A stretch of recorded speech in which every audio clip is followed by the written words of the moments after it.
With a history dating back to the 1970s, it is one of the biggest names in British and Irish forestry, with machinery sales, firewood and tree surgery among its offerings. But in recent years, Large has added another string to its bow: sawmilling.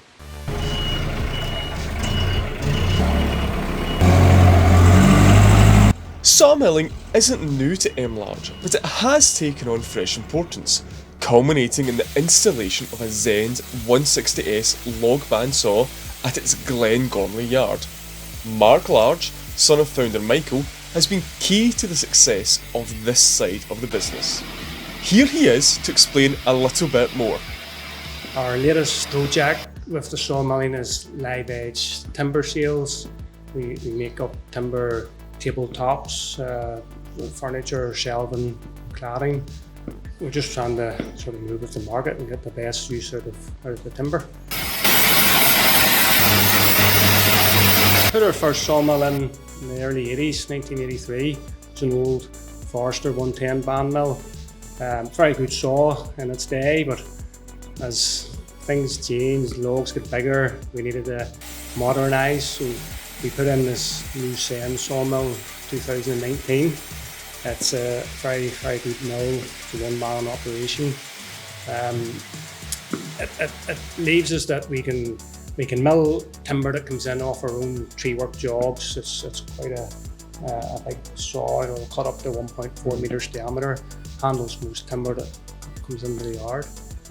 Watching the Zenz in action, it's hard to argue with Mark's assessment.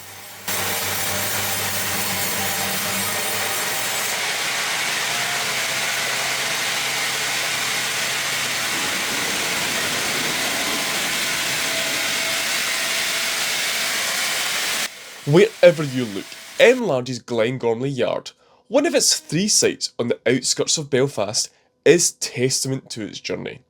Immediately adjacent to the Z160S's quarters, you find mill timber, including ash and walnut. Several end products, such as a fine-looking reclaimed oak table, wait for the right customer to walk in. Zenz just seemed to be the right saw that we found at the time. We'd looked at other ones, we'd looked at some of the American sawmills. It's very good quality, typical German build. A good company to deal with, Zenz. They're a 7th generation family business, very, very easy to deal with. So we went out to visit them in June of 2019. We looked at some mills, they showed us around and we done a deal. A few months later, we had this saw, so we haven't looked back since then.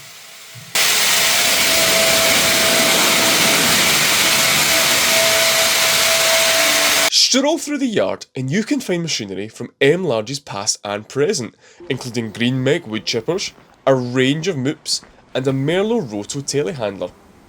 You can also find 2 flashes of the Large's habit of making the most out of every situation. One sees the production of briquettes with a phallic 50, an area of the business Mark expects to grow. The other sees an old Henry Hoover used to lift previously milled bits of timber. It's easy to get lost in it all, so let's get back to the point of FJ's visit. When did you decide that sawmilling was something you wanted to expand, and what was behind that decision? It would have been probably in 2017-18. We found the market for the live edge timber was becoming more popular, so we wanted to go that way. We get better use out of the log rather than just firewood. So we looked for a better mill, Zenz, the bigger sawmill. We put it in and we've pushed hard ever since that. Such has been the success of the sawmilling adventure that the Zenz 160S of FJ's 2024 trip has since been sold to a customer in Scotland. But don't worry, another one is due to be installed any day now. As for the future, Mark has a clear ambition in mind. Obviously Large has a lot of areas that it covers, but sawmilling, what are the ambitions for that side of the business? I would like to expand it more. It comes down to the logs that are available to us. Northern Ireland is quite a small country, there's not a lot of timber. We want to maximise the use of all the logs that come into the yard, whether it be hardwoods or softwoods. So we are still growing it, and we like to grow it, possibly to £1 million a year turnover. If we can keep the volume of timber coming in, I can see that happening in the next few years. You can read more about M-Large's sawmilling journey in the magazine, on our social media channels, and of course at the website forestryjournal.co.uk.